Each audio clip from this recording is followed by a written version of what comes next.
I'm breaking every single one of my rules for survival doing this, and yet I know if I don't I'll die of hunger in a few weeks, or worse, they'll find me when I'm sleeping and carry me off to where they dwell nestled in the tunnels beneath the city. I stare into the abyssal depths below me, nothing to make out but the now motionless escalator stairs, poking their way out of the blackness. I take one last deep breath, savor the clean, crisp February air, and make my way down to find Nate. Nate's the greatest survival tool any scavenger can have, a full-bred German shepherd who can hear a pin drop a mile away and smell danger just as far. I found Nate in an apartment on the 6th day of the crossing, as it was termed by the media at the time. By this time, the portals had opened across the planet in every nation, and all manner of demon began to cross over. I had hidden in my apartment for as long as I could, but had been too scared to leave to stock up on supplies in the first days, and had nothing but a Nutri-Grain bar and week-old milk lying in the fridge, and had no choice but to look for food. I searched the apartments around my own tip, toeing from one to another, almost vomiting at the chaos and gore left in each, finding little or nothing in the majority of them. In number 304, where I had seen a young family with a little girl move in the month before, I found canned food and bottles of spring water. The carpet was soaked in blood, but no bodies. I know now where they were brought and what was done to them, and I thank God I didn't know at the time, or I would have never left the building. In what I took to be the young girl's room, I heard whimpering coming from a small cabinet by the bedside. As I opened the small sliding door on it, I found a puppy, no more than 10 or 12 weeks old. Immediately I fell in love, which is a rare thing when you're standing in an apartment block caked in the remains of its tenants. Ever since then he's been my closest companion, but no less than 20 minutes ago one of those demonic spawn grabbed him as I was searching a broken-down ambulance near the hospital. I heard a short painful whimper and rushed out to the street, only to see the gangly, malnourished limbs of one of their stalkers vanish into the entrance of the subway on Grattan Street. They don't kill and eat animals the way they do humans. They use them, changing them into one of their own, altering their bodies. Dogs are always favored for their tracking skills and have marked the end for many a survivor. That's why I have to find him, if not to save him, to release him from the torture and cruelty that bondage to these things entails. The further I travel down, the stronger the smell of rot and decay becomes, leaving a sickly bitter taste in the back of my throat. In the past I would have vomited or had to smear vapor up on my upper lip to withstand it, but now I've become so accustomed to it it's like second nature to me. Every few steps I find myself standing on the withered remains of those who tried to escape the subway when the portals opened and they crossed over, those who were trampled beneath the feet of the swarming crowd like rats escaping through the cracks of a burning building. A bone breaks cracking beneath my boots every 6 or 7 steps, and I almost stumble downwards on a few. My flashlight only shines 10 or 12 feet ahead of me, and ahead of that I'm met with an unending darkness. It's like this for 10 or 15 minutes until finally I reach the subway floor. The smell's at its worst down here, and the floors are littered with bones and filth left over by those ungodly creatures further down the tracks. Suddenly an inhuman shriek rings out from somewhere not far in the darkness, and my heart drops to my stomach like a ton of lead. I turn off my light and go prone to the cold tiles, my heart thumping against my ribcage and the floor beneath me. I hear a soft pitter-patter running along the ceiling somewhere to my right, and listen as it vanishes almost certainly down the tracks into the depths, perhaps to alert its demonic brethren further down. I stand up slowly, almost expecting to see the creature jump out of the darkness towards me, but nothing, and after a reassuring deep breath I make my way to the edge of the tracks and drop down. I twist the top of my cheap steel flashlight, and as the light begins to dim I make my way down the tracks and towards their home, towards what I almost know to be my death. The shrieks and hungry howls I hear on the way should be enough to force me to turn around and run as fast as I can back up the tunnel and back to the surface, but I can't abandon Nate because he's never abandoned me. He's always been loyal, and I know if I do, the shame and guilt he'll hold will kill me quicker than any demon.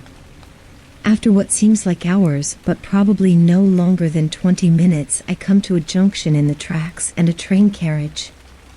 Once lit up like a Christmas tree, full of commuters going about their day, it now lies decrepit and lifeless, and whatever may be alive within certainly isn't human.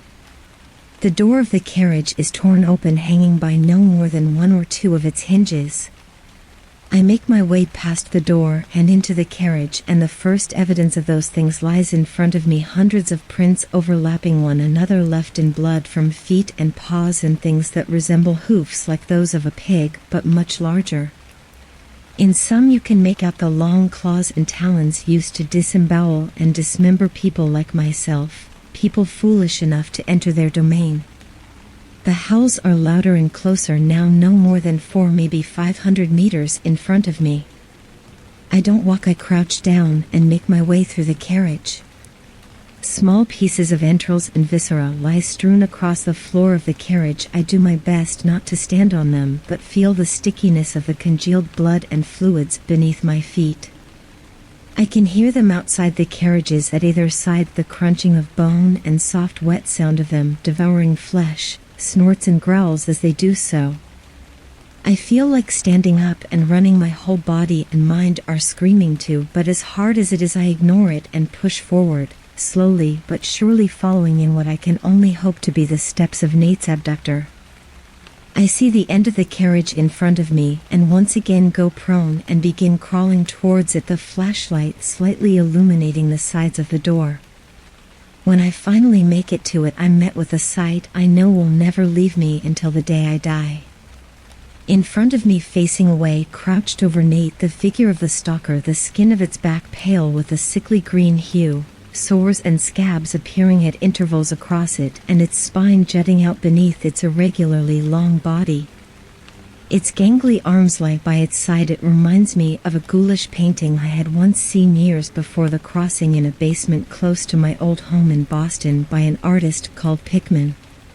In front of it, all around, lay numerous piles of bodies and body parts, and atop and between them demons of all kinds, horns and snouts jutting out from between the mess, while others were covered with thick dark fur slick with the blood of those poor souls brought down here.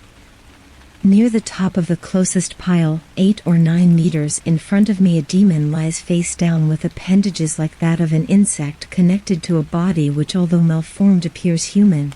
But all recognition of humanity fades away as I see the antenna on its head like that of a mantis or a beetle. Its head buried in the torso, if what looks like the remains of a woman. At first I think Nate is dead, but I see the slow and steady rise and fall of his chest. He's still alive. I then realize this is my one and only chance to save him before he's brought deeper into the tunnels towards whatever dark and evil thing waits to change him into a creature like those around me for use in filling this pit with more sustenance for these things' unquenchable thirst. They don't appear to notice the dim light from the torch, and I leave it on the floor beside me, facing the back of the stalker. I slip my hand down my side and to my belt and slowly withdraw the military knife from the holster beneath it. I slowly pull myself forward. Every second seems like minutes, and slowly I swing my legs down from the carriage and find myself outside, my shadow now printed on the back of the stalker in front of me. I know one mistake, one wrong move or step, and I'll alert it and every single creature around me. I feel the sweat begin to build on my forehead and spend a split second planning my attack. I creep to the side of the creature's back, and as my foot steps forward simultaneously, I bring one arm forward along the side of its head, my hand open to cover the creature's mouth as the other stabs upward, the tip of the blade slicing through the floor of its mouth up and into its brain. I feel its lips move beneath my hand as it attempts to let out a cry, but it's too late, and feel its body go limp and drop to the floor beneath me. The few seconds afterwards is the most alert I have ever been. I wait to hear the howls of revenge from the other demons sealing my faith, but they never come and they continue to feast unbeknownst to what has happened. I slide my hands under Nate and pick him up slowly and carefully and cradle him between my chest and shoulders and slowly crawl back into the carriage. The journey back through the tunnels is twice as fast as the journey down, and although still aware of the dangers of alerting one of the creatures, I quicken my pace. Before I know it, I'm hoisting myself back on the platform next to the tracks and feel Nate's body begin to twitch and jerk against me. Just as I near to the top of the escalators and feel the sunlight from the surface shine on my face, his eyes flicker and open, and he licks the side of my cheek.